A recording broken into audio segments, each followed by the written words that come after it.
We happened to go for a quiz program, and lucky for me that I answered 3/4 of the questions in the quiz. So they all thought, that why I wasn't preparing for civil service examination. They thought that I should also be preparing for civil service examination. I and my wife had just gone to Kutralam. It was a weekend, Sunday. Got a call that this was. When I started from there for Sivagiri, I found vehicles were piled up to about 10 kilometers long vehicles, and people are vandalizing these buses, breaking them down, etc. So I had a small force with me. We went and then we opened fire. So, how did you move to writing? You've written so many books over the years. How did the idea of writing come about? When I heard that she is no more, that's when, I said, oh, I've disappointed her. I'll make her happy in heaven. The world is basically a mirror, So if you can believe in your thoughts, then you can overcome anything. You're also an advisory on so many Yeah, board committees, so many yes, companies' yeah. boards, right? You also run marathons, you write books. This is amazing. How do you balance it all? I mean, if you are keen or interested in something, I mean, we'll definitely find time.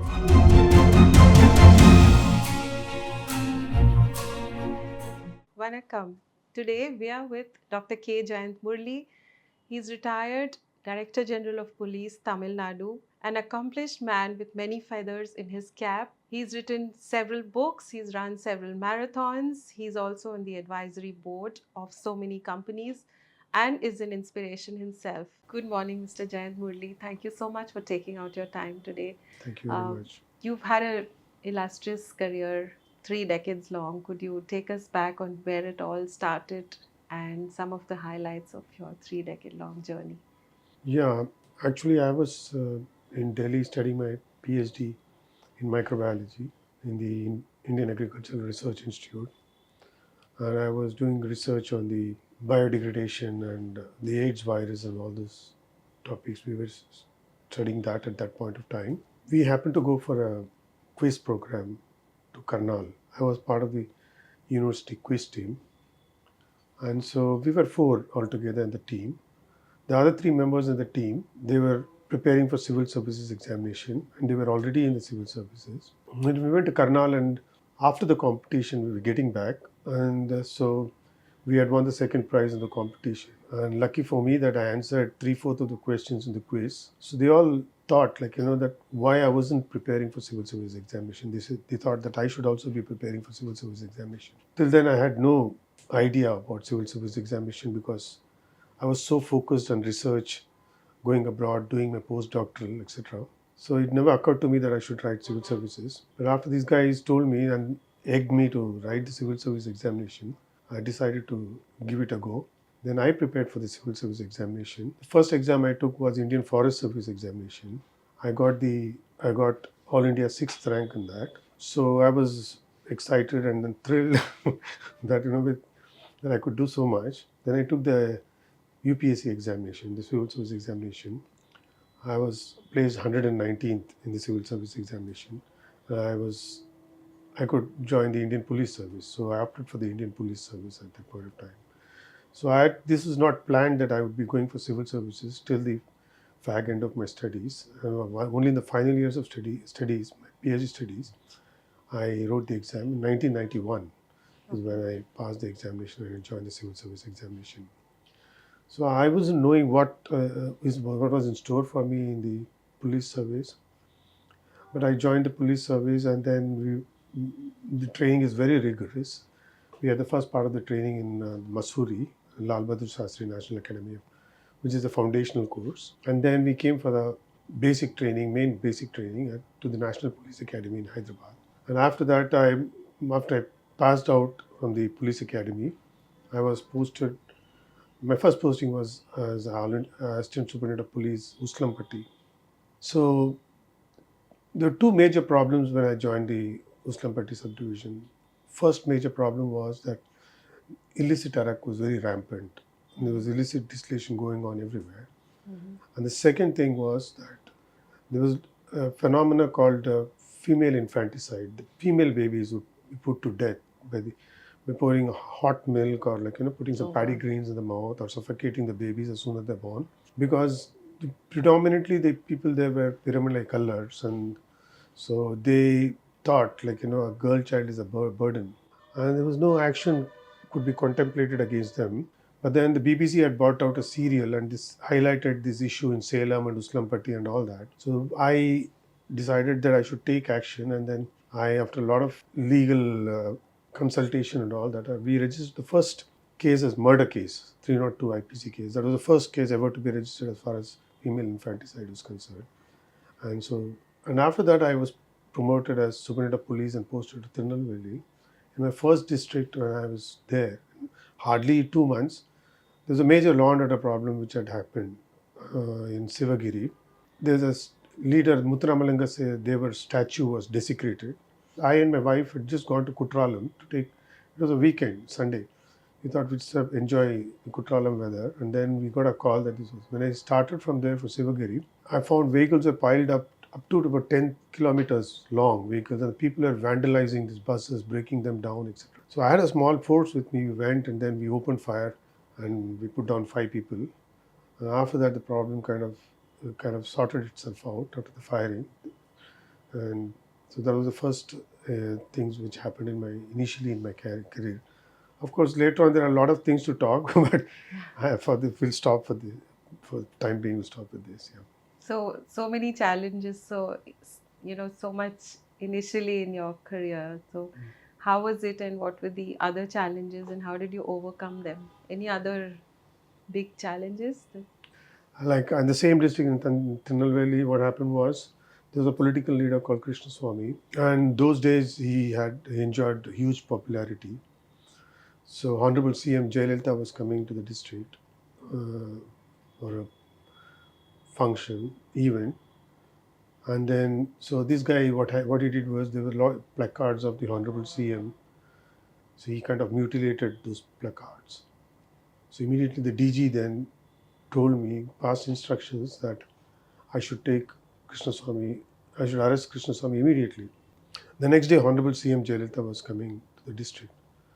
So I knew, if I arrested Krishnaswamy, then there would be large-scale protests and CM would not be able to even reach the function place. So I put my foot down and I said, I will arrest Krishnaswamy after the CM's function is over, not before that. And the DG was very flabbergasted and everybody was flabbergasted. How can you disobey our instructions? I said, I'm not going to do it. If you want the Honorable CM's function to go on peacefully, Right. then I would do it. I will do it. I will definitely do it.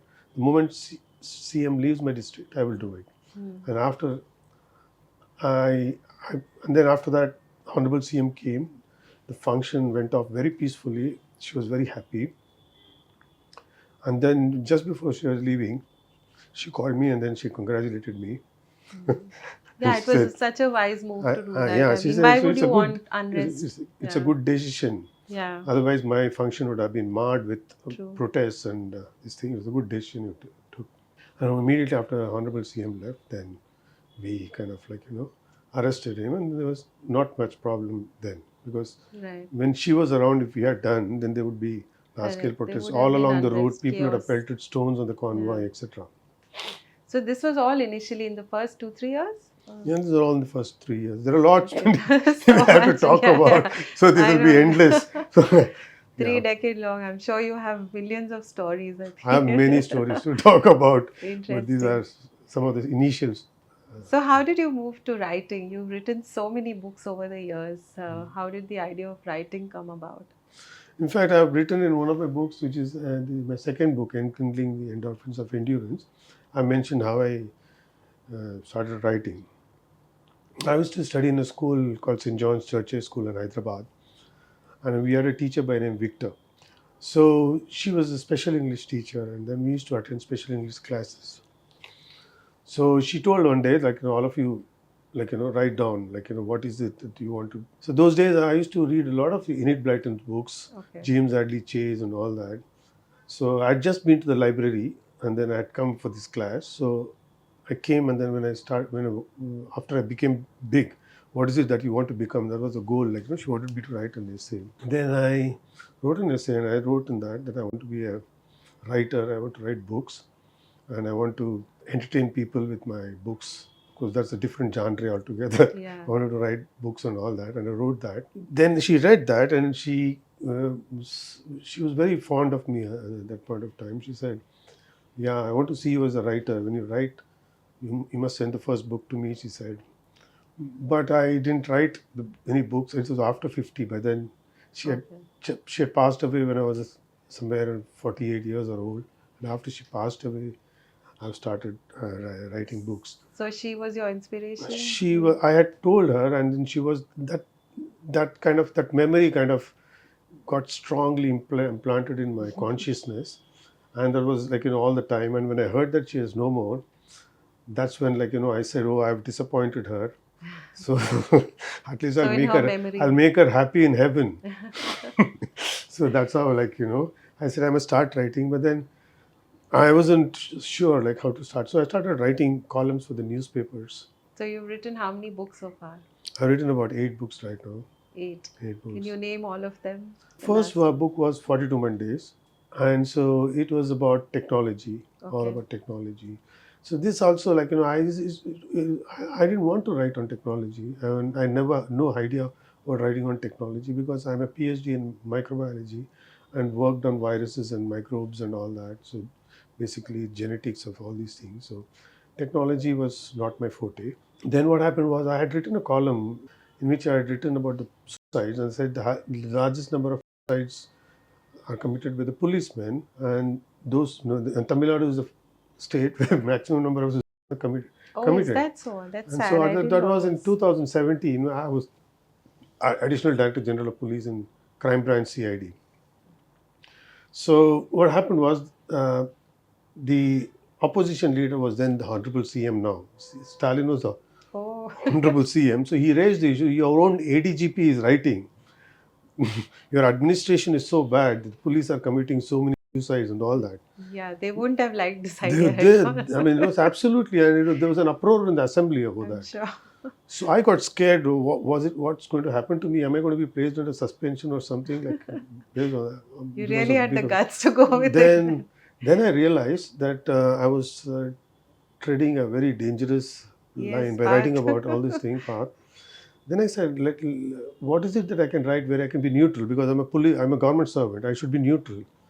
Technology is a very neutral thing. So I started researching technology, and then I started writing about artificial intelligence, 3D printing, thermal imaging, virtual reality, augmented reality, and gunshot technology. And this was so many years back. That was back so, in so much it ahead was of its time. 2018. I had written all these things. When it was And just all this starting. AI was not even there. I wrote about predictive policing. I wrote about this I also mentioned about Minority Report in that thing. So in that Minority Report, you have this policing where you have predictive policing and all that, and facial recognition technology, and gesture technology and all that. It was already there. And I wrote about that, and I said he's predicting that to 2054 these technologies will be available. But then we had these technologies much ahead, very fast, hats off to our country. So my first book was 42 Mondays. Okay. And it was a compilation of all these articles. That was the first book which I wrote. And the book did very well also. I'm very happy for that. Fantastic. This is the first book. Yes, very nice. Style, I wrote in a unique style because I really like the cover also. So what was the next book after this? The next book I wrote was, like I told you about, the enkindling. One of the things is my 50th birthday, I decided to do something good. I was running all the time, but then I had not run races. So I decided to run for my 50th birthday. I decided that I must run a race. So you were anyway running that time, but you were not doing marathons. I was not doing marathons. I was not doing the races and all that. I was going to the gym, running on a treadmill, or running outside, doing my thing like a maximum 10 kilometers or something like that. Okay. Not beyond that. And I thought for my 50th birthday, I wanted to do something special. And it's so coincidental that the Chennai Marathon was happening on my birthday. Okay. But I registered for it 2 months earlier, and it was happening on December 2nd, 2012. So I registered for the first marathon, and then I ran the first marathon. And then after that, there was another marathon after a couple of months in Pondicherry called the Auroville Marathon. That's a trail marathon, and I ran that as well. And when I ran that in that's still my personal best. I ran that marathon in 3 hours, 47 minutes. Wow. So that was the best. So that's where your That I marathon mean, journey and then started. this marathon bug got on me, like kind of like I started enjoying running, freaking out, like and wherever there was a running, marathon race, I would register and I would run. And so at that point of time, I was in the central government deputation. I was working for a paramilitary force called the Okay. Central Industrial Security Force. So I had my unit spread across the country, so I was going all over the. So when people started knowing about me, like we used to have these get-togethers, when we go for inspections and all that. The families of all the paramilitary people, they get together. So they all wanted me to talk about running, and the kids would come and approach me and say, "We want to run. Tell us how can we run? Can you coach us and all that?" But then I would be going to this place for 1 or 2 days, so they wouldn't have time. So I told them, "Okay, I mean, I don't know, but if you come if you come to Chennai, then I can coach you and help you out about that. But otherwise, my phone number is this, and any doubt you have, you can call me, and I will always be able to help you out." So then I came, and then there was a lot of such requests. So I started writing blogs. I opened a blog page, and then I started blogging. Okay. So the blogging page was the kind of response for the blogging page was amazing. People were responding, and then when people said, like, after reading your this thing, I've taken up running, and my life has improved. I've lost weight. I'm feeling more energetic and all that. I would get goosebumps, reading That's this. fabulous. Yeah. So I said, I mean, like, then this is amazing. Then I thought, okay, so many people are asking me, so I must write a book. I started compiling the blogs, and I started writing, but I was not able to publish the book fully. There was there's still some loose ends to do that and all that.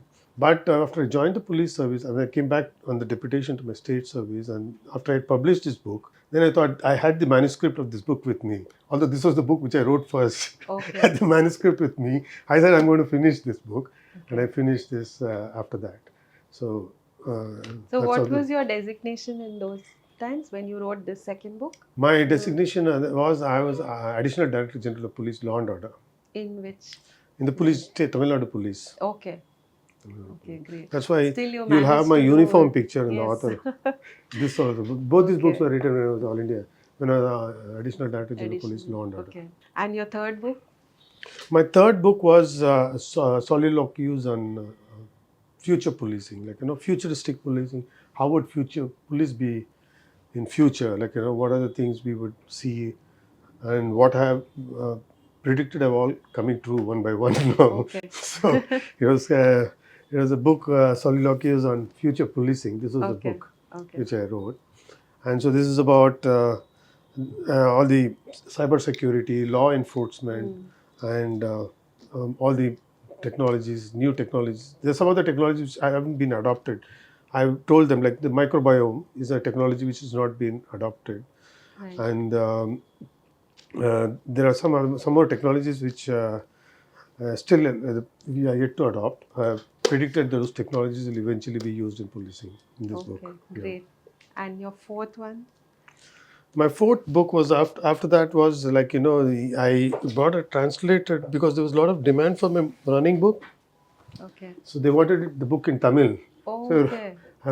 I kind of, like, added some chapters to the previous English book, got it translated, and then this is my marathon Oh, was my fantastic. Okay. this was my book, Because which you is got such a good response to this, yeah, you yeah, did yeah. that in English. Yes, Oh, in Tamil. Okay. Tamil. And the fifth one? The fifth book was, like, this is this book I wrote after my retirement. Okay. This is The Art of Peak Performance. Okay. So this is all about biohacking. There are different types of biohacking you can do. Like, you can use breath work. There are so many devices also which you can use for Right. biohacking. Like, nutrition can be used for biohacking, and then meditation, and then how to, like, stress, mindset, how to develop mental toughness, visualization, cold exposure, brainwave biohacking. Like, you can use this binaural beats, and, like, you can hack your brain waves. You can, tune into gamma waves and all that, Wow. after breath work, and then positive psychology, and then the time management and all that. Like basically how to be a peak performer is what this Fantastic. book is about. Yeah. And the next one? And then after that is this quantum creation. So Yeah, this is your recent book, this is right? my The recent last book. one. This I had to do a lot of research because I'm a microbiologist and I don't know anything about quantum physics. So this has got a lot of quantum physics in that. So I had to read a lot of books on quantum physics. And so what I was fascinated was this Neville Goddard's. I was introduced to Neville Goddard at that point of time. So I thought, like, I just imagined all these spiritual concepts tie into all this quantum physics is what I felt. Mm-hmm. So then when I started analyzing, I found that, yeah, most of these things like the observer effect is like what you focus on, you materialize in life, and the superposition Hmm. and the entanglement, like everything in the world is entangled, like, you can thoughts can be entangled. And so I found that the concepts which Neville Goddard was talking, the law of assumption, the imagination, the power of imagination, revision, and all that, so was perfectly aligning with the quantum physics. So I said, okay, I wrote a book on the intersection of quantum physics and Neville Goddard. So Neville Goddard is a mystic he was from Barbados, but he lived in America, and he wrote several books. I had to read all his books as well. So a lot of research went into this, and so this is a book basically about how to create your own reality. We all feel that we cannot. The reality is fixed. We can't change it, and we're all destined to suffer. We can't succeed. We have obstacles which we cannot overcome, and all that. But actually, it's all.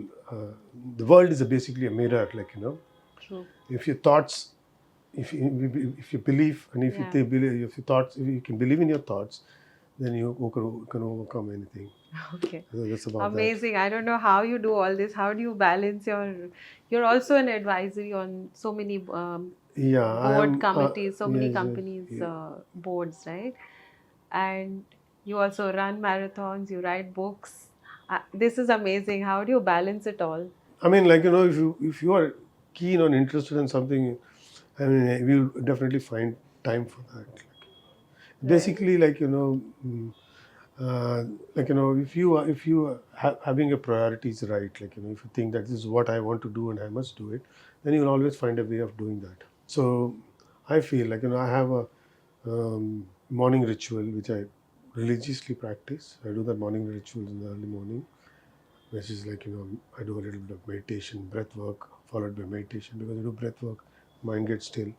I do my meditation. Then I do a little bit of reading, writing. That is scripting, journaling basically. Like, Okay. all the things which are like, having in your mind, you dump it on paper. So you empty your mind. Then I do my workouts. So I go for my gym workout in the morning, every day in the morning. I do my workout. So, and once I'm done with all these things, I am like, geared, like, to conquer the day. And similarly, in the night before winding up, I have a ritual of winding up, which is the reverse of what So I do in the again, day. you do meditate and Yeah, I do a little bit of chanting, meditation, okay. so that the mind calms down, your thoughts come down. I never see blue light screens now, at least 2 hours before, and Okay. I have my dinner at least 2 hours before my bedtime, so that I get a deep, restful sleep. So, because sleep Okay. is very Great. important, I prioritize sleep as well. Okay. So that's how you handle stress and that's how you balance your Yeah, basically stress. I personal and do a meditation, and then I run.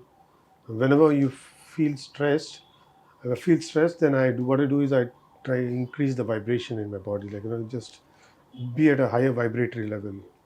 okay. For that, you can do breath work, listen to music, or go and, like, what I do. In case I'm feeling down and something is seems like Einstein said, you cannot solve the problem looking at the same level.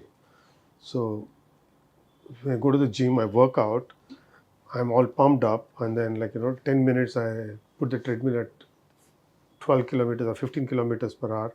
I run for 10-15 minutes, and Your then after that, endorphins are my released. endorphins are rushing. My brain is like, my heart Yeah. is pumping. So I'm not at the same level. So I'm at a higher vibratory stage.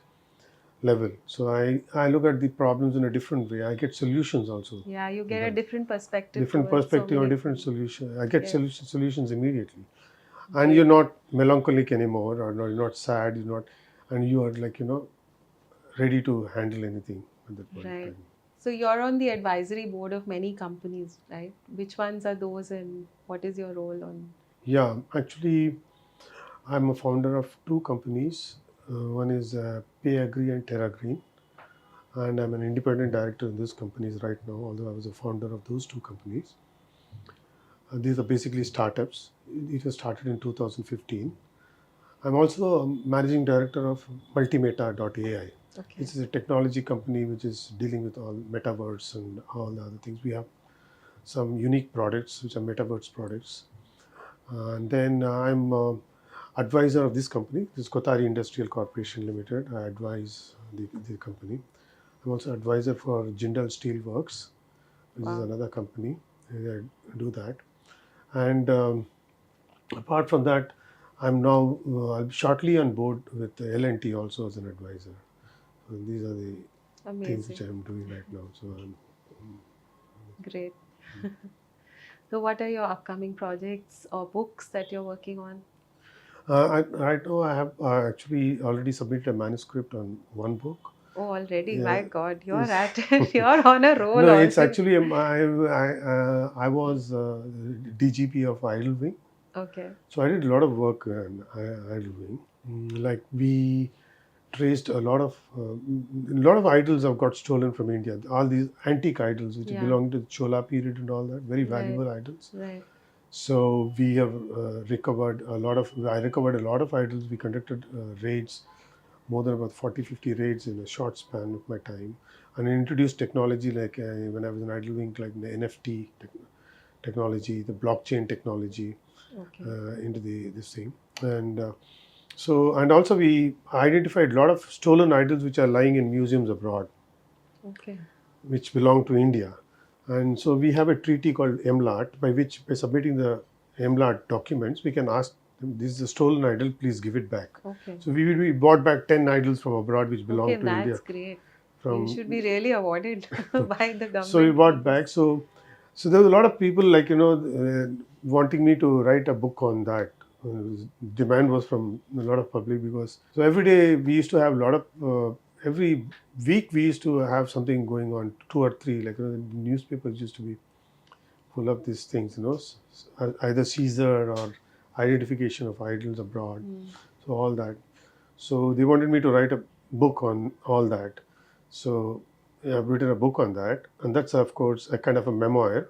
Okay. But then and then I thought, why not write a book on a fictionized version of that as well? Oh, So there's a next one no, that's also. fiction. Also, I've finished Okay. that as well. Okay. But that manuscript is under study. Okay. It's a fiction. It begins with the Raja Raja Chola times, and then but then it's happening in 2032. Okay. All the things like Rajaraja Chola himself comes as a Okay. as a police Interesting. officer, Okay. and then all the idols which Chola idols which are taken away, and all this thing, he kind of restores that. So there's a lot of technology warfare in that, AI, robots, and all that. So it's a fiction book, Right. but very interesting fiction. So I mean, people will really love reading it. I hope people will love to read that book. Such That an these are the two. eventful journey. I'm really impressed with your journey of how you managed IPS, your police job, your policing, your cybersecurity, your books, your physics, quantum physics, and biotechnology, and running. It's amazing. Yeah, How you. it's like you. I mean, you write one book and then like you people say you cannot run just one marathon. Yeah, When you run one marathon, by the time you finish the first marathon, you're thinking about running the the next next one. marathon. So it's the same with writing books or anything. Like once you finish writing, the thrill and joy of the entire process, going through the whole process, is so Rewarding, I'm endorphinating. sure. Yeah. So it kind of I already have 3 4 books in my mind, my next projects, Fantastic. because I want to write about the intersection of Bhagavad Gita with the quantum physics. So that's my, Wow. after these two projects are over, that's my next this thing. Okay, Yeah. great. Thank you so much. Any last few words you want to tell our audience on how to keep yourself motivated and inspired and keep doing amazing things like you are doing? We should always be outside the comfort zone, never be in the comfort zone. Because once life is easy, what happens is we fall into the abyss of mediocrity, because we think like, there's nothing else to do. But always when you take up challenges and then you overcome challenges, that's how you grow in life. Yeah. So we should always face challenges, overcome challenges, or create challenges and overcome them. But by doing so, like, you're constantly improving yourself. You're bettering yourself, because if you're just relaxing and sitting and trying to enjoy life simply, like watching IPL or going for movies and then chilling out and all, doing all that stuff, everybody can do that. But Yeah. if you want to really do something, leave a mark in the world, then Move out of your move out. You comfort have to zone. move out of the comfort zone. Don't stay in the comfort zone. Embrace discomfort. Go out, and human being has so much potential that he can Yes, do we are anything. capable of He's so much. doing Yeah. anything. It's just that, like, we don't tap into our own potential. Potential. There's immense potential which we True. all should tap into. Yeah. Thank you True. very much. Amazing. Thank you so Thank you so much. much. Thank you. Thank you so Thank you. much.